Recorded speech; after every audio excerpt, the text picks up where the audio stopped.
Most of our integrators and most of our clients come to us, and one of the biggest concerns they have is, how do I install it? What are some tricks you can help me with? This tool is phenomenal, what it's done.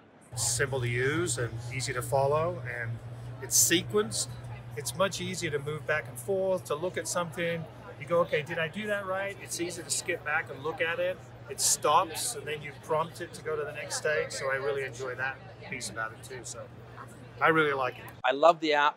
What happened to me was I ordered some Yale Next Touch locks. So I was reading the instructions and I couldn't figure out how to do it. So I went on the built and I found out I was missing one little step. I was able to install the locks on the mounts, and it was awesome. So we have 600 technicians that we have to work with.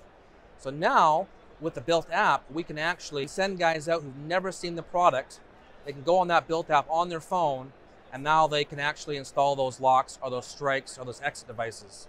And the owners love it because it really reduces the chance of callbacks. When you're on with somebody, it's just so much easier to direct them to build. And what we love is the cartoon aspect of it, so you can see inside. You can see how all the pieces go together. Having the different color variations help you. It's very easy to understand. It's very visual. It allows us, with some of our other products that are a little bit more complex, a little bit harder to explain, by using the built video. We know that that'll help our tech service group, help our customers to easily understand how to install these products.